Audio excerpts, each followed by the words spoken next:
नमस्कार मित्रांनो, मी मारुती काळदते या माझ्या यूट्यूब चॅनलमध्ये आपल्या सर्वांचं स्वागत करतो. आज आपण सदाफुली या फुलाविषयी काही जाणून घेण्याचा प्रयत्न करू. आपण सदाफुली ही वनस्पती, फुलं येणारी वनस्पती, या वनस्पतीला इंग्रजीमध्ये कॅथरंथस रोझियस असं म्हणतात आणि नित्यपुष्पी किंवा सदाबहार या नावानं सुद्धा ही वनस्पती ओळखली जाते. पहा कसं छान थंडगार असा वारा सुटलाय. जमिनीवरती हिरवगार गवत आहे, लहान मोठी हिरवीगार झाडं, त्याच्यामधून जाणारी छोटीशी पायवाट, पक्ष्यांचा किलबिलाट आणि अशात ही एक सुंदर अशी आकर्षक दिसणारी झुडपाड लपलेली सदाफुली. तर याच सदाफुलीच्या विषयी आपण जाणून घेण्याचा प्रयत्न करतो.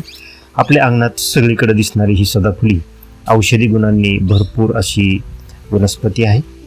गर्द हिरव्या पानांनी, गुलाबी फुलांनी, पाकळ्यांनी ही सजलेली वनस्पती. मित्रांनो, तुम्हाला पक्ष्यांचा, ह्या पाखरांचा किलबिलाट सुद्धा ऐकायला येत असेल, तर आपण अगोदर तो आवाज ऐका, म्हणजे आपण त्याच्याबद्दल नंतर बोलू.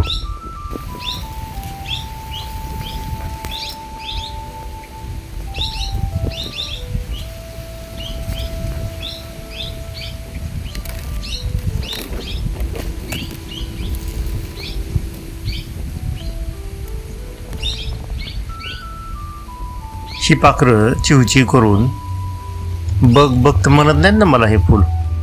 हे सदाफुलीचं फूल त्यांना सुद्धा ते आवडत असावं म्हणून ते बघ बघ असं म्हणत असतील असं मला वाटतं. पूर्वीच्या काळीचे लोक पक्ष्यांचा आवाज ओळखायचे असं म्हणतात.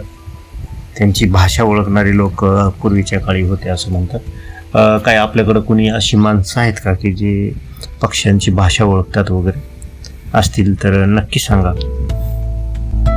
घर, अंगण, पटांगण ज्या ठिकाणी असेल त्या ठिकाणची शोभा वाढवणारी ही वनस्पती.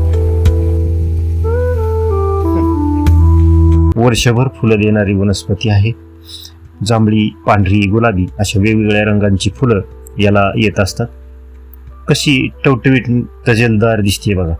जुन्या काळी घरातली वयस्कर मंडळी लहानसहान आजारावर औषध म्हणून घरगुती उपाय करायची. कॅन्सर सारख्या आजारावर सुद्धा ही वनस्पती औषध म्हणून काम करत असते. म्हणून आपल्या अंगणात ही असायलाच हवी आणि नक्कीच आपल्याकडे ती असते.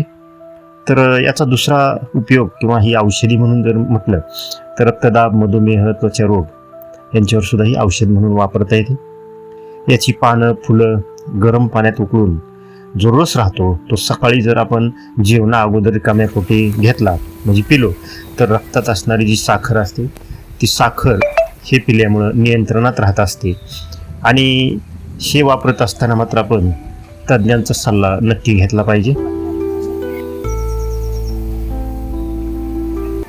या प्रसन्न अशा वातावरणात आपण ही सदाफुली पाहतोय, हिरवीगार फुटलेली आहे. आणि ही जी फुलं आपल्याला दिसतात सदाफुलीची, याला प्रत्येक फुलाला 5 पाकळ्या आपल्याला पाहायला मिळतात. आपण मोजून बघा, 5 पाकळ्या आपल्याला या फुलांना दिसतात. ही अशी सदाफुली. आपल्या दारात आपण ही सदाफुली लावली आहे का ते पण नक्की सांगा. मित्रांनो, अशी ही तजेलदार, टवटवीत, हिरवीगार आणि तिची ती जांभळी फुलं, त्यात सुटलेली अशी थंडगार हवा, हवेची ही झुळूक, असं प्रसन्न वातावरण या ठिकाणी आपल्याला तयार झालेलं दिसतं. आणि हे वातावरण मला तरी वाटतं फक्त ह्या सदाफुली या वनस्पतीमुळेच निर्माण झालं असेल. ह्या वनस्पतीला जशी फुलं आली तशी छोट्या छोट्या शेंगा पण आपल्याला आलेल्या दिसतात. खूपच मनमोहक अशी ही सदाफुली. मी तर म्हणतो असं देखणं सुंदर रूप पाहून आपली या सदाफुलीला नजर लागू नये. अशा ह्या शेंगा, या शेंगांनाच याचं बी तयार होईल, वाळेल आणि याचंच दुसरं रूप म्हणजे दुसरी सदाफुली व्हायला ती मदत करेल. तर मित्रांनो, हा व्हिडिओ आपल्याला आवडला असेल तर लाईक, शेअर करायला विसरू नका. आणि अशाच शेती, औषधी, वनस्पती, निसर्ग, व्यवसाय आणि उपयुक्त अशा माहितीचे व्हिडिओ पाहण्यासाठी माझं मारुती काळदाते हे यूट्यूब चॅनल सबस्क्राईब करायला विसरू नका. हे सबस्क्राईब केल्यानं मला आणखीन चांगले व्हिडिओ बनवण्याची प्रेरणा मिळेल. धन्यवाद. नमस्कार.